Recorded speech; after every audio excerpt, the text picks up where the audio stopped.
The following voices are AI generated. We hope you enjoy the video. Hey guys! After testing out gameplay footage of that Castlevania demo, we thought we'd play another Jampack demo on the PlayStation 2, and it's the Prince of Persia, The Sands of Time. If you're wondering why we're all drinking Mountain Dew, it's because we need our gamer fuel before we start playing our games.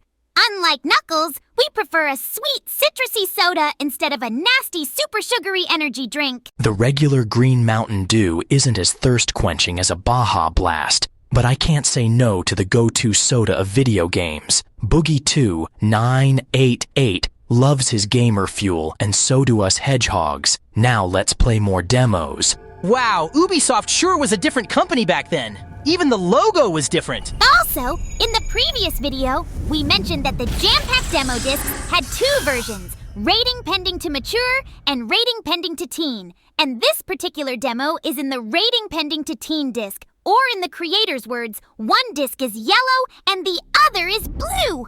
Prince of Persia is in the yellow disc and the Castlevania demo is in the blue disc. This feels like a pretty night in a jungle. I heard this game is a real challenging puzzle platform game. Even the music is haunting but cool. Indeed. It's not just challenging, it's one of the greatest difficult games of all time. This demo really loves to flash the screen with white lights. I bet so. The Prince of Persia is a fun yet dark game, and we can feel the pain of the prince and the battles he went through. We went through a lot as well.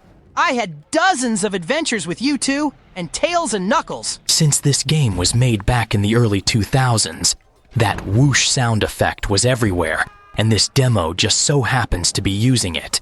I wonder why there's a locked door with these people heaving. I need to play the full game to find out. Let me play first. Not only was that whoosh sound effect in this demo, but all those stock screaming sound effects in the background were another staple back in the day. You can tell this game has shown its age. Gameplay-wise, it's aged well, but in the sound effects department, I'd say it aged like cheese. Ha ha ha! Enough with the laughs. There's meteors everywhere, and those people were killed while you were rolling as the prince. He's not a hedgehog like us. He's a human, damn it. Boys, let's not start another fight. I gotta say that this is already intense. People screaming in pain, meteors crashing down regularly, and the prince rolling and jumping, but not like my Sonic. But at least the prince is agile enough to run on walls like I do, but he gives off more Spider-Man vibes than me. But instead of webs, the prince fights with a sword. That one guy is nothing compared to the enemies we'll deal with next.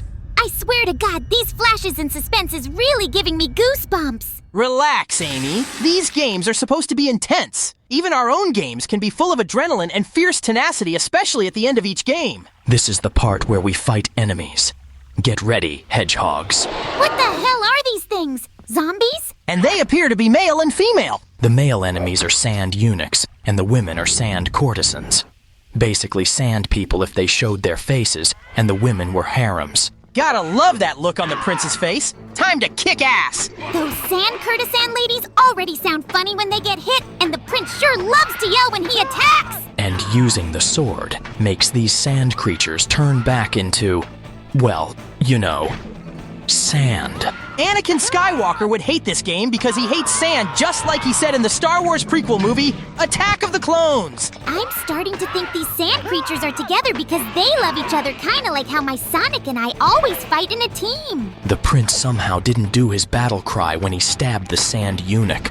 This fight is already just as fun as the fights in the Castlevania demo. I just noticed that they come back up and fight again if they're not given the final blow. For some reason in the Xbox port of the complete game, the prince doesn't do this battle cry when he gives the sand creatures the final blow. And the sand courtesans have less hilarious yelps when they're attacked in the final game. The demo has a lot of differences in the sound department. I heard that the prince has more attacks than just the sword-like rewinding time and agile moves thanks to his parkour moves. I think you boys do that sometimes as well, with a little spin dash thrown in, right? We are acrobatic hedgehogs after all. Bingo! We'd be gymnasts, but we'd be cheaters thanks to our speed, but Amy would definitely try out gymnastics. I think these are the last sand creatures. That was a fun fight! I could fight these silly-sounding harem sand ladies and those goofy zombie-looking sand thingies for days. Ooh, what's the bright light? That bright light shows a glimpse of the future and a level, but first, Let's give the prince some water to heal his health meter. Even though we just had Mountain Dew, we still need our H2O as well. I don't want kidney stones. Wow! The prince went to float and shield his face in the light! Wait, what's these weird colors, visions, and echoed voices? Like I said, it's a glimpse of a future level, but we're running out of time.